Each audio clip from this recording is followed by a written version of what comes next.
حدیث مبارکہ کے اندر حضور علیہ الصلاۃ والسلام نے پڑوسیوں کے حقوق کو بہت اہمیت کے ساتھ بیان فرمایا ہے۔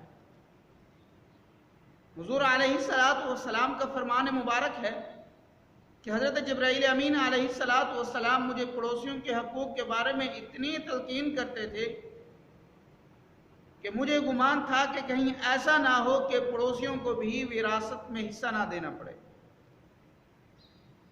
اس سے یہ پتہ چلتا ہے کہ پڑوسیوں کے حقوق کو ہر حال میں ادا کرنا چاہیے۔ ایک صحابی آئے دوڑے دوڑے حضور علیہ الصلاۃ والسلام کی خدمت اقدس میں، کہا کہ اے اللہ کے نبی، ہمارے پڑوس میں ایک کھجور کا درخت ہے، اس کی کچھ ٹہنیاں ہمارے گھر کی طرف جھکی ہوئی ہیں۔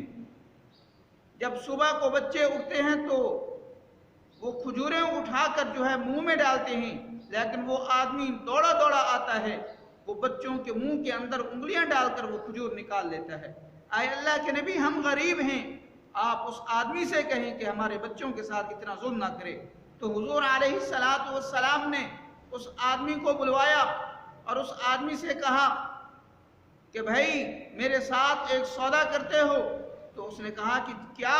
تو حضور علیہ الصلاۃ والسلام نے فرمایا کہ یہ جو تمہارے پاس کھجور ہے، یہ کھجور مجھے دے دو، میں اس کے بدلے میں جنت میں تمہیں کھجور دوں گا۔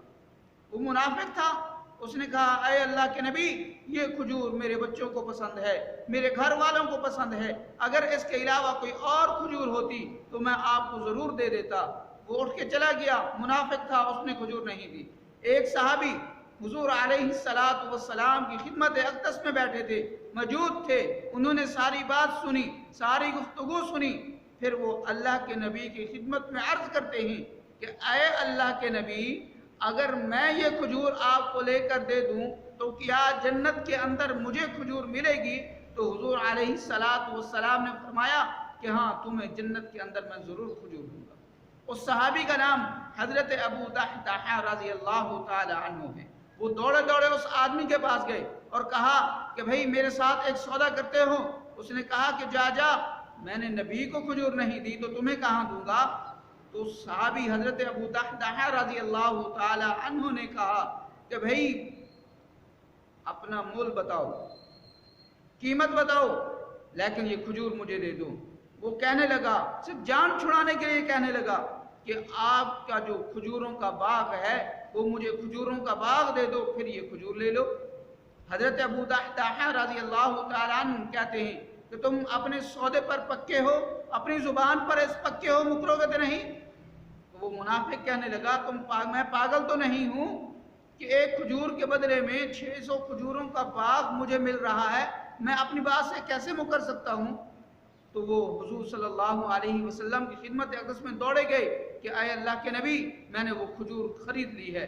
تو حضور علیہ الصلاۃ والسلام نے فرمایا کہ وہ کیسے خریدی؟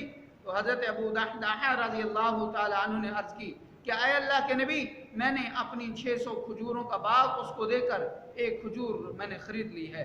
تو حضور علیہ الصلاۃ والسلام نے فرمایا کہ اب یہاں پر بھی سودا چینج ہو چکا ہے، میں دیکھ رہا ہوں کہ اللہ رب العزت نے سینکڑوں محل جنت میں آپ کے لیے تیار کر رکھے ہیں اور ہزاروں کھجوروں کے باغ اللہ نے آپ کے لیے جنت کے اندر تیار کر رکھے ہیں۔ تو دعا ہے کہ اللہ ہم سب کو اپنے پڑوسیوں کے حقوق ادا کرنے کی توفیق عطا فرمائے۔